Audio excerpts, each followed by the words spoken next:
Assalamualaikum warahmatullahi wabarakatuh. Alhamdulillahi rabbil alamin. Wassalatu wassalamu ala rasulihil amin wa ala alihi wa sahbihi ajma'in. Amma ba'd.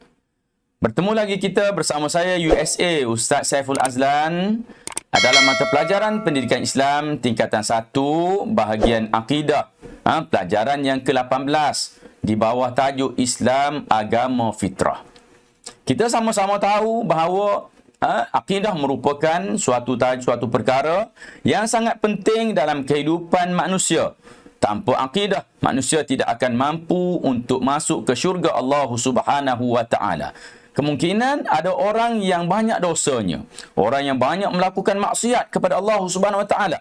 Namun jika akidahnya betul, kemungkinan suatu hari setelah diazab oleh Allah di dalam neraka, setelah dosa-dosa yang dilakukan itu kita katakan terbayar dengan hukuman yang telah pun dijatuhkan oleh Allah Subhanahu wa taala, maka selepas itu orang-orang sebegini akan dimasukkan ke dalam syurga.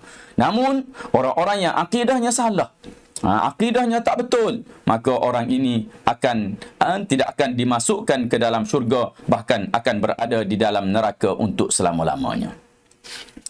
Sebelum pergi dengan lebih lanjut lagi, marilah sama-sama kita lihat objektif pembelajaran bagi tajuk ini, mempelajari maksud Islam agama fitrah. Kita dah sebut Islam ni agama fitrah. Apa makna dia? Yang kedua, mengetahui ciri Islam sebagai agama fitrah. Pasti ada ciri-cirinya. Yang ketiga, menjawab soalan kebat yang Ustaz petik dari buku teks dan Ustaz sediakan jawapan untuknya. Dan seterusnya menjawab soalan di bahagian deskripsi. Di bahagian bawah video, Ustaz sediakan soalan-soalan untuk kamu semua menjawabnya. Terus kepada perbincangan kita, maksud apa Islam sebagai agama fitrah ini? Iaitu agama Islam sesuai dengan naluri fitrah beragama manusia yang ingin menyembah dan berdoa kepada Allah Subhanahu wa taala. Dalam diri manusia ini, dia sememangnya telah ada suatu perasaan, yang mana perasaan itu dia ada rasa untuk menyembah Allah, menyembah satu Tuhan. Dia ada rasa untuk berdoa, untuk meminta sesuatu daripada suatu kuasa yang pada asalnya kemungkinan dia tidak faham apa kuasa itu. Jadi ini yang dinamakan sebagai fitrah. Perasaan ini timbul asalnya daripada perjanjian Allah Subhanahu wa taala bersama dengan ruh semua manusia. Allah Subhanahu wa taala telah jadikan ruh manusia ini serentak. Allah jadikan semua sekali, daripada Nabi Adam hinggalah kepada manusia yang terakhir. Allah jadikan semua ruh kita ini. Kemudian Allah kumpulkan ruh-ruh itu. Setelah itu Allah bertanya kepada mereka, alastu birabbikum, bukankah aku ini Tuhan kamu? Lalu semua ruh pada ketika itu menjawab bala, iaitu bahkan benar sekali ya Allah, engkaulah Tuhan kami. Kesan daripada perjanjian ruh dengan Allah Subhanahu wa taala itu, maka apabila ruh memasuki jasad, apabila ruh telah pun dihantar ke alam dunia bersama jasadnya, tubuh badan sebagaimana kita pada hari ini, pada peringkat awalnya, manusia itu akan merasakan bahawa masih ada kesan perjanjian dia dengan Allah Subhanahu wa taala. Begitu juga dalam kehidupan manusia, kekal dalam hati sanubari setiap manusia itu perasaan adanya Tuhan, perasaan ingin berdoa, perasaan ingin meminta kepada satu kuasa, kalaupun dia tidak memahami bahawa kuasa itu adalah Allah Subhanahu wa taala. Baik, kita lihat lagi Islam sebagai agama fitrah ini, kita lihat dari sudut keperluan beragama. Telah Ustaz jelaskan tadi bahawa fitrah kejadian manusia mengakui keperluan beragama. Fitrah mana? Fitrah perjanjian manusia dengan ruh, ruh manusia dengan Allah. Ustaz, maafkan Ustaz. Ruh manusia telah berjanji dengan Allah, maka fitrah itu tertanam dalam diri. Maka fitrah kejadian manusia mengakui keperluan beragama. Manusia yang mengatakan bahawa mereka tidak memerlukan agama sebenarnya menafikan fitrah diri. Dia bohong pada dirinya sendiri. Yang mana dalam dirinya tidak akan dapat dinafikan bahawa dia tetap merasakan bahawa di atas dunia ini sebenarnya ada satu kuasa yang walaupun tidak dipanggil dengan Allah Subhanahu wa taala. Bukti manusia memerlukan agama, kita lihat. Apabila berada dalam kesusahan, manusia pasti akan segera mencari Tuhan untuk memohon perlindungan dan bantuan. Setiap manusia apabila dia berada dalam kesusahan dan dia tidak mampu untuk meminta pertolongan daripada sesiapa pun, maka ketika itu pasti dia akan memohon kepada satu kuasa, memohon kepada apa yang dinamakan sebagai Tuhan untuk mendapatkan perlindungan, untuk mendapatkan bantuan terhadap kesusahan yang dialaminya. Bukti yang kedua ialah rumah atau tempat ibadat dibina dalam setiap penempatan manusia. Iaitu jika kamu lihat di seluruh dunia, di seluruh penempatan masyarakat manusia, di dunia ini, kamu tidak akan temui satu masyarakat yang hidup tidak beragama. Pergilah ke dalam hutan sekalipun, mereka tetap mempunyai agama dengan cara mereka. Pergi ke padang pasir, di tempat yang mungkin kita tidak temui orang Islam di sana, kita akan jumpa satu masyarakat yang mana masyarakat itu akan menjadikan sesuatu sebagai sembahan, menjadikan sama ada pokok, kayu, batu dan sebagainya itu sebagai Tuhan untuk disembah. Kenapa? Kerana naluri yang ada dalam diri manusia yang Ustaz jelaskan tadi menyebabkan mereka mencari suatu perkara yang boleh mereka sembah dan mereka boleh meminta pertolongan daripadanya. Kemudian kita lihat Allah Tuhan sebenar. Tiada Tuhan melainkan Allah. Memang tidak ada Tuhan yang sebenar, yang berhak disembah melainkan Allah. Sesuatu yang lain selain Allah seperti semangat atau berhala. Ni semangat kita panggil je semangat, tapi dia bukan apa-apa pun. Dan berhala hanya rekaan manusia semata-mata. Semangat ni mungkin adalah tipu daya daripada jin yang menggerakkan sesuatu, menjadikan sesuatu itu walaupun kita kata nampak asalnya benda tu bukan benda hidup, tetapi dengan peranan yang dilakukan oleh jin, maka benda tu jadi bergerak, benda tu nampak macam berperanan. Ini orang Melayu panggil sebagai semangat. Dan juga ada yang berbentuk berhala, merupakan rekaan daripada mereka semata-mata. Mereka menyangka bahawa itulah Tuhan yang mampu untuk menolong dan membantu mereka dalam kesusahan. So, kita lihat lagi, hanya Islam agama yang benar. Allah menetapkan peraturan sebagai batasan kepada manusia. Kerana Allah tahu perkara baik dan buruk ke atas manusia. Kita nak membuktikan bahawa agama Islam, hanya agama Islam merupakan agama yang benar, kita dapati bahawa Allah telah menetapkan peraturan-peraturan sebagai batasan kepada manusia kerana Allah tahu perkara baik dan buruk ke atas manusia. Namun begitu, jika kita lihat peraturan-peraturan tersebut, kadang-kala pada mata kasar kita nampak seolah-olah ianya menyekat fitrah atau keinginan, keperluan hidup manusia di atas muka dunia ini.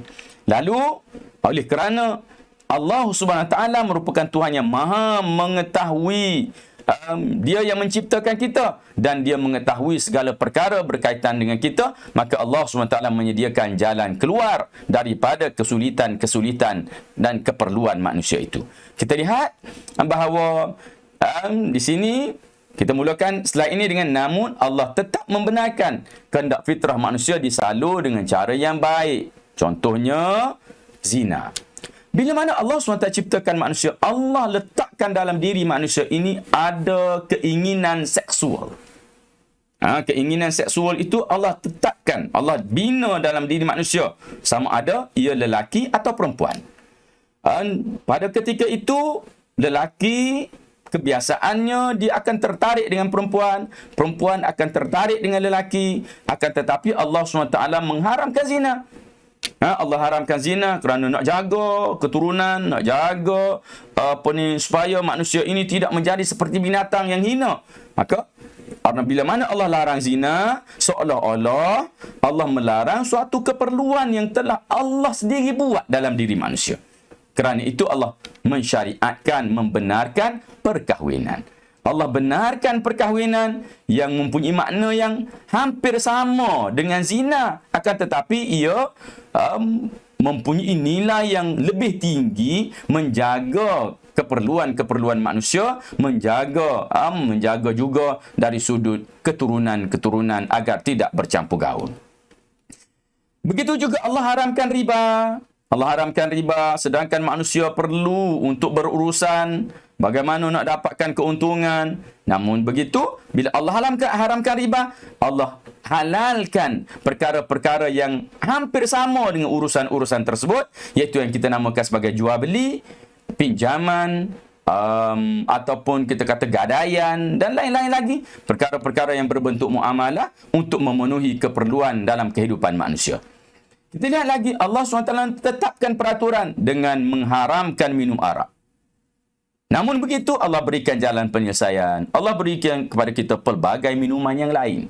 Selain daripada arak, banyak lagi minuman yang lain yang dihalalkan oleh Allah SWT. Begitu juga kita lihat, Allah haramkan judi, rasuah, curi.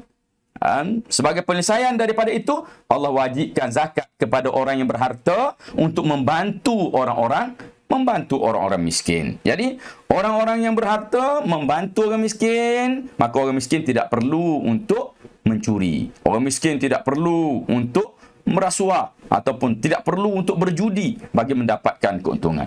Begitu juga Allah menggalakkan manusia agar mengeluarkan daripada hartanya yang kita namakan sebagai sedekah.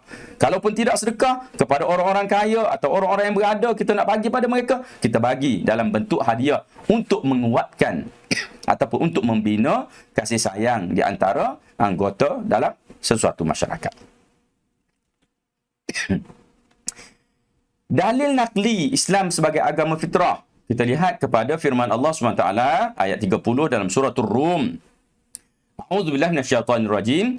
Fa'aqim wajhaka lid-din hanifa.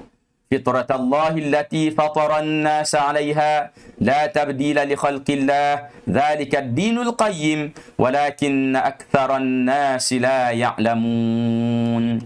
Kita lihat kepada terjemahannya.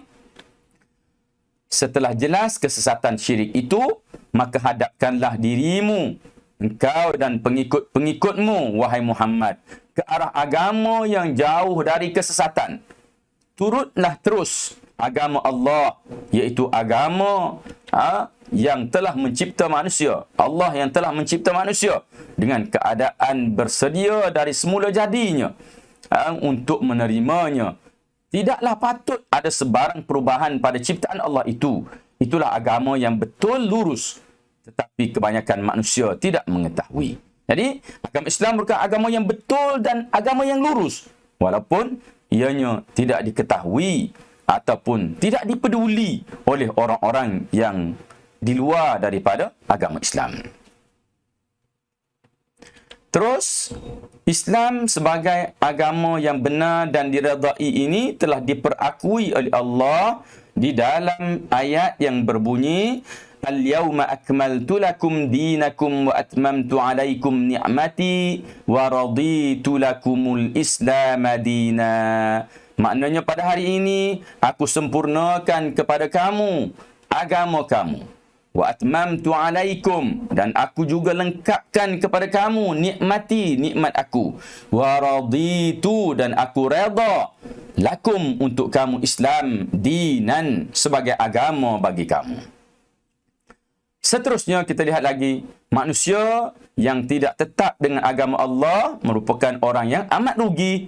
Kita lihat bagaimana penegasan yang terdapat dalam Al-Quran. وَمَنْ يَبْتَغِ غَيْرَ الْإِسْلَامِ دِينًا فَلَنْ يُقْبَلَ مِنْهُ وَهُوَ فِي الْآخِرَةِ مِنَ الْخَاسِرِينَ. Dan sesiapa yang mencari agama selain daripada agama Islam sebagai agamanya, فَلَنْ يُقْبَلَ مِنْهُ, maka ia tidak akan diterima, وَهُوَ فِي الْآخِرَةِ مِنَ الْخَاسِرِينَ, dan nantinya dia di akhirat akan tergolong dalam kalangan orang-orang yang rugi. Di sini terdapat satu kisah. Sayyidina Umar Al-Khattab apabila dia melihat seorang padri Kristian yang begitu bersungguh beribadat kepada Tuhannya.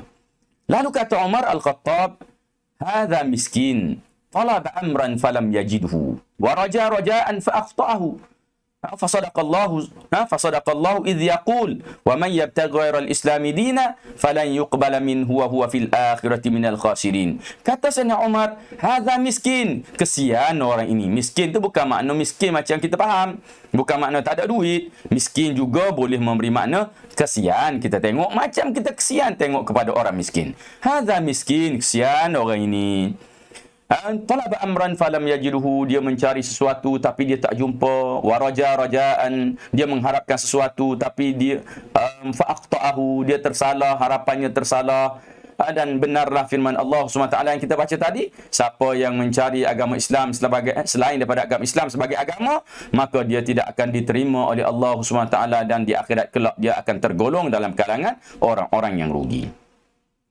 Kita lihat ciri Islam sebagai agama fitrah. Ciri Islam sebagai agama fitrah. Pertama, apa ni dia sebut? Disebutkan Rabbaniyah. Rabbaniyah. Ni maaf, salah tulis. Rabbani. Ada alif sini. Rabbaniyah maknanya ia berbentuk ketuhanan. Macam mana? Agama yang bersumberkan wahyu Allah, iaitu dari Al-Quran dan hadis. Yang kedua, dia panggil syumuliyah, lengkap.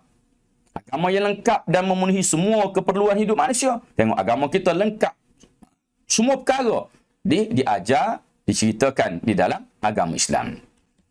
Seterusnya, waqi'iyah, real. Dia tu betul. Agama itu real untuk diamalkan.